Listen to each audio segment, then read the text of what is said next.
तो आज बात करते हैं झारखंड की। एक ऐसी कहानी जहां विकास और पर्यावरण दोनों साथ साथ चल रहे हैं। देखते हैं कि कैसे दो योजनाओं ने वहां एक हरित क्रांति ला दी है। ये सवाल हर किसी के मन में है ना, कि डेवलपमेंट भी हो और हमारा पर्यावरण भी बचा रहे। बैलेंस कैसे बने?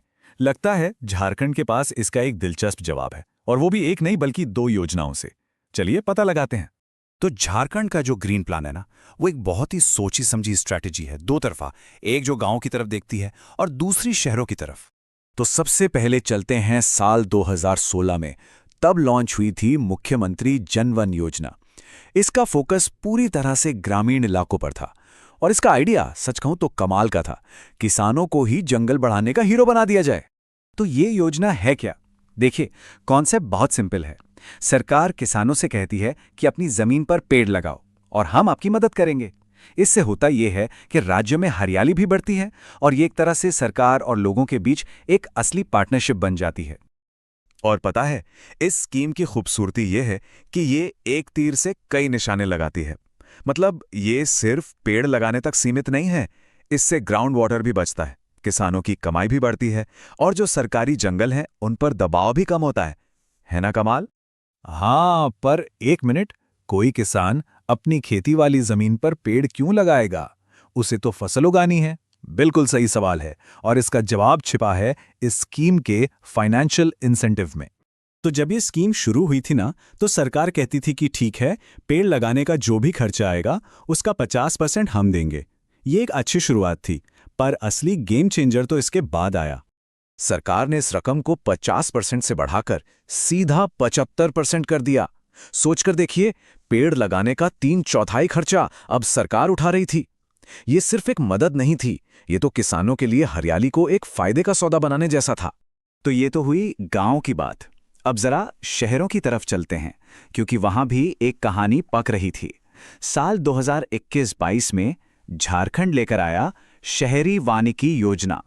और इस योजना का मकसद एकदम क्लियर था, शहरों के कंक्रीट के जंगल में असली हरियाली वापस लाना। इससे सिर्फ माहौल ही नहीं सुधरता, बल्कि शहर में रहने वालों को सांस लेने के लिए, थोड़ा रिलैक्स करने के लिए अच्छी जगहें भी तो मिलती हैं। और इसको करने का तरीका भी बड़ा प्रैक्टिकल है।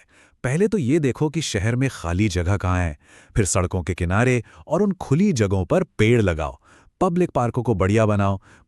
हर एक स्टेप ऐसा है जिसका सीधा असर शहर की क्वालिटी ऑफ लाइफ पर पड़ता है। तो अब जब हम इन दोनों योजनाओं को एक साथ रखकर देखते हैं, तब झारखंड की पूरी पिक्चर साफ होती है। ये सिर्फ यहाँ वहाँ पेड़ लगाने जैसा नहीं है, ये एक वेल थॉट आउट, एक कॉम्प्रिहेंसिव प्लान है। यहाँ देखिए, ये दोनों स्कीमें एक दूसरे को कैसे पूरा करती हैं। जनवन योजना गांवों में किसानों की जमीन पर फोकस करती है और उन्हें पैसे देकर मोटिवेट करती है। वहीं शहरी वानिकी योजना शहरों में सरकारी जमीन पर काम करती है और सीधे पार्क वगैरह बनाती है। एक साथ मिलकर ये दोनों गांव, शहर, हर कोने को कवर कर रहे हैं। और पता है सबसे बड़ी बात क्या है? कि मुख्यमंत्री जन वन योजना जैसी स्कीम लागू करने वाला झारखंड देश का पहला राज्य बना। ये वाकई में एक जबरदस्त और पायनियरिंग कदम था। तो फिर झारखंड की इस ग्रीन स्ट्रैटेजी से हम क्या सीख सकते हैं? क्या हैं वो जरूरी बातें जो हमें याद रखनी चाहिए? चलिए फटाफट देख लेते हैं। तो याद रखने वाली बातें ये हैं। पहली, झारखंड ने गांवों और शहर दोनों के लिए एक ड्यूअल स्ट्रैटेजी अपनाई। दूसरी, इसने किसानों जैसे आम लोगों को पैसे देकर इस मिशन का हिस्सा बनाया, उन्हें एम्पावर किया। और तीसरी, इसका मकसद सिर्फ पर्यावरण बचाना नहीं है, बल्कि लोगों की जिंदगी को बेहतर बनाना भी है। आज हम झारखंड की कुछ बड़ी योजनाओं की पड़ताल करने वाले हैं और ये देखने की कोशिश करेंगे कि ये जमीन पर हकीकत को कैसे बदल रही हैं। तो असली सवाल यही है कि आखिर ये योजनाएं कागज से निकलकर आम आदमी की जिंदगी तक का सफर तय कैसे करती हैं। चलिए झारखंड के उदाहरण से इस पूरे सफर को समझते हैं, जहां हर योजना के पीछे एक बड़ा मकसद छिपा हुआ है। किसी भी राज्य की तरक्की की बुनियाद होते हैं वहां के नौजवान, वहां के काम करने वाले लोग। तो चलिए सबसे पहले देखते हैं कि झारखंड सरकार उनके हुनर को निखारने और उन्हें एक तरह की सुरक्षा देने के लिए क्या कर रही है। जरा मुख्यमंत्री सारथी योजना को देखिए, इसका डिजाइन कितना प्रैक्टिकल है। पहला स्टेप, आपको अपने ब्लॉक में ही फ्री स्किल ट्रेनिंग मिलेगी, कहीं दूर जाने की जरूरत नहीं। दूसरा, ट्रेनिंग पर आने जाने का खर्चा, उसकी भी चिंता नहीं, सरकार भत्ता देगी। और तीसरा, जो कि सबसे अहम है, मान लीजिए 3 महीने में जॉब नहीं मिली तो क्या? तो सरकार आपको बेरोजगारी भत्ता भी देगी। मतलब ये एक पूरा सपोर्ट सिस्टम है, शुरू से आखिर तक। और इस योजना में एक और खास बात है, इसका नजरिया। लड़कों को 1000 रुपए मिलते हैं, ठीक है, लेकिन महिलाओं और दिव्यांगों के लिए ये रकम बढ़ाकर 1500 रुपए कर दी गई है। ये छोटा सा कदम दिखाता है कि योजना का मकसद सिर्फ स्किल देना नहीं, बल्कि बराबरी को भी बढ़ावा देना है। अच्छा, युवाओं के बाद अब बात करते हैं हमारे लोकतंत्र के चौथे स्तंभ की, यानी पत्रकारों की। उनके हेल्थ सिक्योरिटी के लिए भी एक बहुत बड़ा कदम उठाया गया है। देखिए, जो भी जर्नलिस्ट हेल्थ इंश्योरेंस का प्रीमियम होता है ना, उसका 80% हिस्सा सरकार खुद देती है। तो इसका मतलब क्या हुआ? इसका मतलब ये हुआ कि पत्रकारों पर बोझ एकदम कम हो जाता है और बदले में उन्हें मिलता है पूरे 5 लाख रुपए का हेल्थ कवर। ये सिर्फ एक पॉलिसी नहीं है, ये मुश्किल वक्त में एक बहुत बड़ी आर्थिक सुरक्षा है। देखिए, एक मजबूत समाज सिर्फ कमाने वालों से नहीं बनता, बल्कि इस बात से बनता है कि वो अपने सबसे जरूरतमंद लोगों का ख्याल कैसे रखता है। तो अब हम उन योजनाओं पर नजर डालेंगे जो झारखंड में एक सोशल सेफ्टी नेट, मतलब एक सामाजिक सुरक्षा का जाल बुन रही हैं। सर्वजन पेंशन योजना, इसका नाम ही सब कुछ बता देता है। ये सच में सभी के लिए है, चाहे 60 साल से ऊपर के बुजुर्ग हों, दिव्यांग हों या फिर अकेली महिलाएं हों, सब इसके दायरे में आते हैं। और सबसे बड़ी, सबसे क्रांतिकारी बात जानते हैं क्या है? आपको ये साबित करने के लिए किसी APL या BPL कार्ड की जरूरत नहीं है।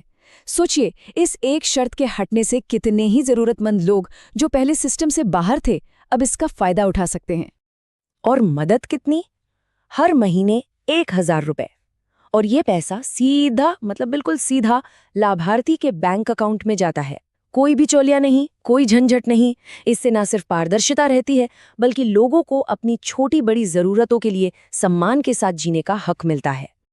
अब बात करते हैं कुछ ऐसी योजनाओं की जो समाज के अंदर की गहरी, मुश्किल चुनौतियों से सीधे सीधे निपटती हैं और हमारे बच्चों के भविष्य को महफूज करती हैं। किसी भी लड़ाई को जीतने के लिए पहले दुश्मन को पहचानना जरूरी है। बाल विवाह एक ऐसी ही सामाजिक कुप्रथा है जो न जाने कितने ही बच्चों का बचपन और उनका भविष्य छीन लेती है। इसी अंधेरे से लड़ने के लिए सरकार एक बहुत ही अनोखा तरीका लेकर आई है।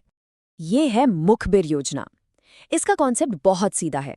समाज की बुराई को समाज की मदद से ही खत्म करो। ये योजना आम लोगों को आगे आने के लिए कहती है कि अगर कहीं बाल विवाह हो रहा है तो उसकी सूचना दे, और सही जानकारी देने पर इनाम भी मिलता है। ये लोगों को सिर्फ मूक दर्शक बने रहने की बजाय बदलाव का एक एक्टिव हिस्सा बनाती है। अब ये देखिए, बाल गरीब समृद्धि योजना, ये बच्चों की सुरक्षा को 3 अलग-अलग लेवल पर देखती है। पहला, जाहिर है, उन्हें भूख और शोषण से बचाना। दूसरा, जो बच्चे किसी वजह से सुधार गृहों में हैं, उन्हें सिर्फ वहां बंद नहीं रखना, बल्कि उन्हें स्किल्स सिखाना, ताकि बाहर निकलकर वो एक नई जिंदगी शुरू कर सकें। और तीसरा, टेक्नोलॉजी का इस्तेमाल, वीडियो कॉन्फ्रेंसिंग के जरिए केस जल्दी निपटाना, ताकि बच्चों को न्याय के लिए लंबा इंतजार न करना पड़े। सामाजिक कुरीति निवारण योजना, ये योजना इस बात को समझती है कि हर सामाजिक बुराई का इलाज एक ही दवा से नहीं हो सकता।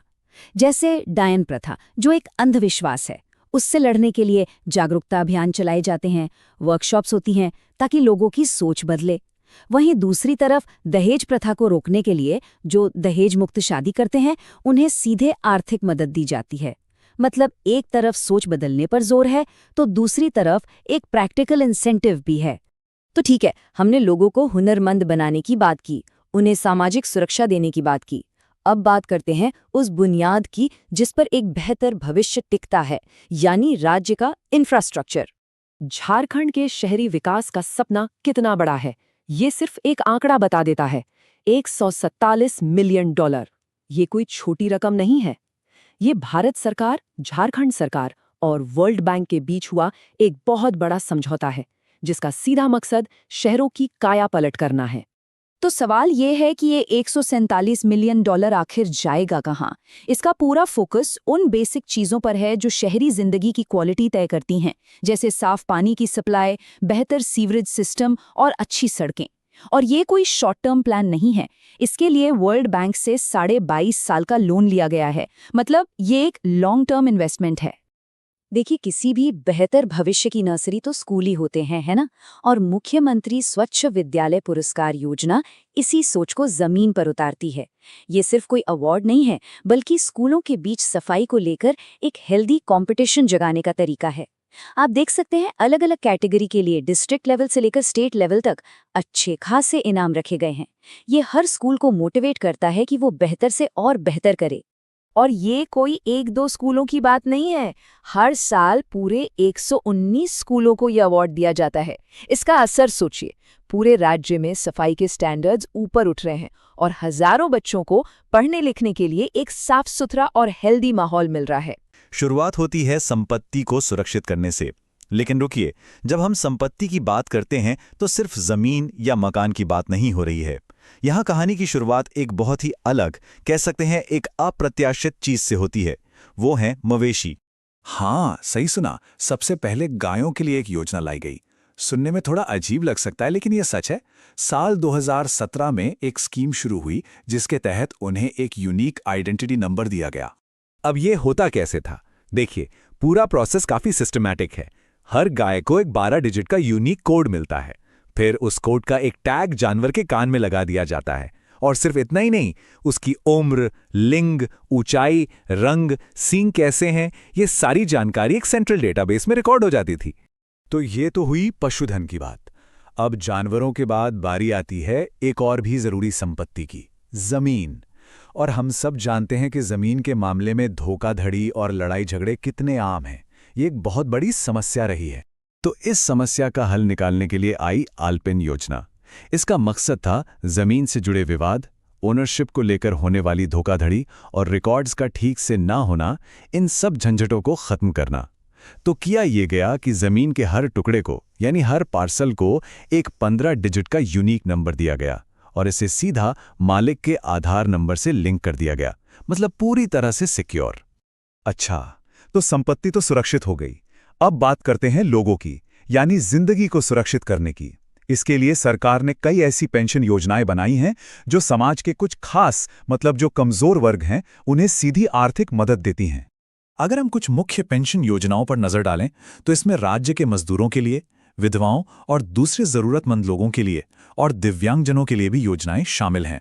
हर योजना का मकसद एक ही है, एक बेसिक फाइनेंशियल सेफ्टी नेट देना। खासतौर पर अगर हम श्रमिक पेंशन योजना की बात करें तो इसमें 2017 में एक बहुत बड़ा बदलाव आया। पहले जहां मजदूरों को 500 रुपये महीना पेंशन मिलती थी, उसे 1 मई 2017 से बढ़ाकर सीधा 2750 रुपये कर दिया गया। और तो और, जो फैमिली पेंशन 300 रुपये थी, उसे भी बढ़ाकर 500 रुपये कर दिया गया। ये वाकई एक बड़ा कदम था। अब एक और दिलचस्प बात देखिए। विधवा सम्मान पेंशन नाम सुनकर लगता है कि ये सिर्फ विधवाओं के लिए होगी, पर ऐसा नहीं है। इसका दायरा काफी बड़ा है। इसमें दिव्यांग लोग, 18 साल से ज्यादा उम्र के बंधुआ मजदूरी से छुड़ाए गए लोग और 60 साल से ज्यादा के बेसहारा बुजुर्ग भी आते हैं। बस एक छोटी सी इनकम की शर्त है। इसी तरह स्वामी विवेकानंद निःशक्त स्वावलंबन प्रोत्साहन योजना के तहत जो दिव्यांगजन हैं, उनकी पेंशन में भी बढ़ोतरी की गई। पहले ये 600 रुपये थी, जिसे वित्तीय वर्ष 2020-21 में बढ़ाकर 1000 रुपये महीना कर दिया गया। ये छोटी छोटी रकम भी बहुत मायने रखती है।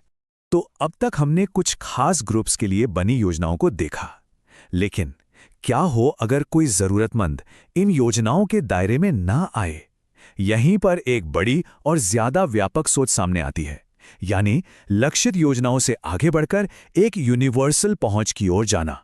और इसी सोच का नतीजा है यूनिवर्सल पेंशन स्कीम। देखिए, पहले की योजनाओं में एक फिक्स टारगेट होता था, मतलब इतने ही लोगों को फायदा मिलेगा। इसकी वजह से कई बार जरूरतमंद लोग भी छूट जाते थे। तो यूनिवर्सल पेंशन स्कीम का मकसद ही यही था कि हर जरूरतमंद तक, चाहे वो बुजुर्ग हो, विधवा हो, दिव्यांग हो या अनाथ हो, उन सब तक मदद पहुंचाई जाए जो किसी न किसी वजह से पहले छूट गए थे। तो इन सारी अलग अलग योजनाओं को अगर हम एक साथ रखकर देखें तो क्या तस्वीर उभरती है? ये कोई बिखरे हुए कदम नहीं है। ये असल में एक बहुत सोची समझी, एक मल्टी लेयर्ड स्ट्रैटेजी है सामाजिक सुरक्षा के लिए। तो इस पूरी चर्चा से हम क्या सीख सकते हैं? कुछ खास बातें हैं। पहली कि सुरक्षा सिर्फ लोगों की नहीं बल्कि उनकी संपत्ति की भी जरूरी है, चाहे वो जमीन हो या मवेशी। दूसरी, ये सफर टारगेटेड ग्रुप से शुरू होकर एक यूनिवर्सल कवरेज की तरफ जाता है ताकि कोई भी छूटे नहीं। तीसरी बात, ये समाज के सबसे कमजोर लोगों को एक फाइनेंशियल सेफ्टी नेट देने का वादा है। और आखिर में ये एक डायनामिक अप्रोच है, मतलब समय के साथ जरूरत के हिसाब से मदद को बढ़ाया भी जाता है। पानी, बिजली से लेकर पढ़ाई लिखाई और सोशल सिक्योरिटी तक, ये हमारी रोज की जिंदगी को कैसे बदल रही हैं? चलिए एक एक करके ये योजनाओं को जरा गहराई से समझते हैं। अच्छा, तो सबसे पहले बात करते हैं उन चीजों की जिनके बिना तो हमारा काम ही नहीं चल सकता। जी हाँ, पानी और बिजली।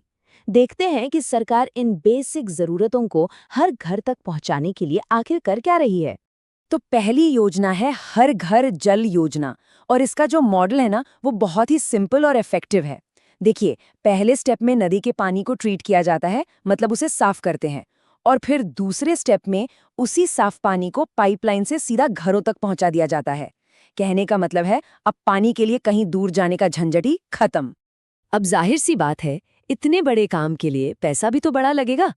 इस पूरी योजना की जो कुल लागत है वो है 1050 करोड़ रुपए। ये जो इतनी बड़ी रकम है, ये दिखाती है कि सरकार के लिए हर किसी तक साफ पीने का पानी पहुंचाना कितनी बड़ी प्रायोरिटी है। इस योजना का जो टारगेट था वो एकदम साफ और कह सकते हैं काफी एम्बिशियस था। लक्ष्य था कि साल 2020 तक देश के हर एक घर में नल से साफ पीने का पानी पहुंचे। ये एक ऐसा गोल था जिसका सीधा सीधा मकसद था हर किसी की हेल्थ और लाइफस्टाइल को बेहतर बनाना। तो पानी की बात तो हो गई, अब आते हैं बिजली पर। वो जमाना याद है जब बिजली का बिल भरने के लिए घंटों लंबी लंबी लाइनों में लगना पड़ता था? क्या मुसीबत थी। ऊर्जा मित्र योजना इसी प्रॉब्लम का सल्यूशन लेकर आई। अब होता यह है कि ऊर्जा मित्र खुद घर आते हैं और ऑनलाइन बिल पेमेंट में मदद करते हैं। इस स्कीम की सबसे बड़ी खासियत पता है क्या है? इसकी सहूलियत। ये सिर्फ ऑनलाइन पेमेंट का ऑप्शन ही नहीं देती, बल्कि घर बैठे बैठे पेमेंट करने की आज़ादी भी देती है। और सबसे बढ़िया बात, जैसे ही पेमेंट हुआ, फौरन SMS या ईमेल पर कंफर्मेशन भी आ जाता है। इससे पूरा का पूरा प्रोसेस कितना आसान हो गया है। तो पानी, बिजली जैसी बेसिक ज़रूरतों से आगे बढ़ते हैं।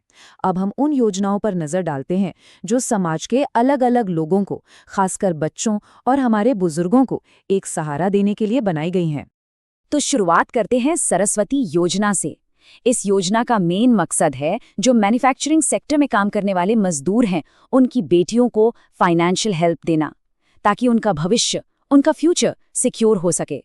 ये पढ़ाई और तरक्की की दिशा में वाकई एक बहुत जरूरी कदम है। तो सवाल ये है कि ये योजना काम कैसे करती है? देखिए, होता यह है कि सरकार लड़की के नाम पर 5000 रुपए से एक बैंक अकाउंट खोलती है।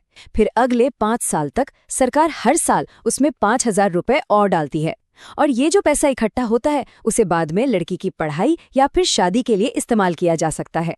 मतलब ये एक तरह से भविष्य के लिए एक शानदार इन्वेस्टमेंट है। अच्छा, अब बात करते हैं हमारे बड़े बुजुर्गों की। मुख्यमंत्री तीर्थ दर्शन योजना। इसका मकसद बहुत ही नेक और सीधा सा है। जो गरीब बुजुर्ग हैं उन्हें तीर्थ यात्रा पर भेजना। ये सिर्फ एक ट्रिप नहीं है, बल्कि ये उनके लिए एक सम्मान है। जिंदगी के इस पड़ाव पर उन्हें खुशी देने का जरिया है। तो फिर इस योजना का फायदा कौन उठा सकता है? इसके लिए 2 मेन शर्तें हैं।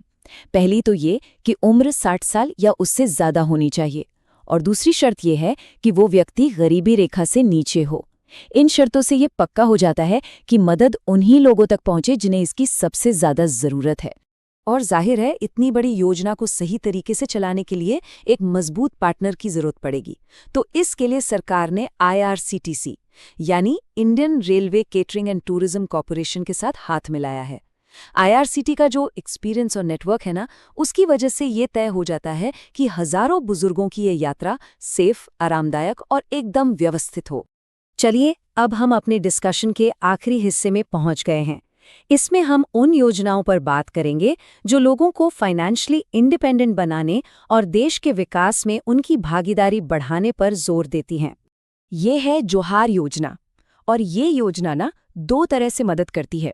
एक तो ये कि जो नए शादीशुदा जोड़े हैं उन्हें 11,000 रुपए की फाइनेंशियल हेल्प मिलती है, और दूसरा जो कि बहुत ही ज़रूरी है वो ये है कि मुर्गी पालन जैसे छोटे बिजनेस शुरू करने के लिए 4 लाख रुपए तक की मदद दी जाती है। और कमाल की बात यह है कि ये योजना सिर्फ पैसे देके खत्म नहीं हो जाती। ये एक बहुत ही बढ़िया उदाहरण है कि एक सस्टेनेबल मॉडल कैसे बनाया जाता है। देखिए, मुर्गी पालन से जो अंडे होते हैं उन्हें सरकार खुद खरीद लेती है। इससे क्या होता है, लोगों को एक पक्की मार्केट मिल जाती है और उनके सेल्फ एम्प्लॉयमेंट को असल में एक बड़ा पुश मिलता है। अब एक ऐसी स्कीम की बात करते हैं जो बाकी सबसे थोड़ी अलग है। इसका नाम है योजना बनाओ अभियान। इसका जो मूल सिद्धांत है वो है जन भागीदारी, यानी पब्लिक पार्टिसिपेशन। ये उस पुरानी सोच को बदलता है कि सारी योजनाएं बंद कमरों में बननी चाहिए। नहीं, इसके तहत विकास के फैसले आम लोगों के साथ मिलकर लिए जाते हैं। और इसे जमीन पर उतारने के लिए होता क्या है, मंत्री और बड़े बड़े अधिकारी खुद गांव-गांव का दौरा करते हैं। वो ग्राम सभाओं में लोगों से मिलते हैं, उनकी ज़रूरतें समझते हैं और योजनाओं पर उनसे सीधा डिस्कशन करते हैं, उनसे राय लेते हैं। ये असल में डेमोक्रेसी को ग्रास रूट्स लेवल पर मजबूत करने का एक बहुत अच्छा तरीका है। तो आज की इस पूरी बातचीत का निचोड़ क्या है? हमने देखा कि कैसे कुछ योजनाएं पानी और बिजली जैसी हमारी बेसिक ज़रूरतों को पूरा कर रही हैं।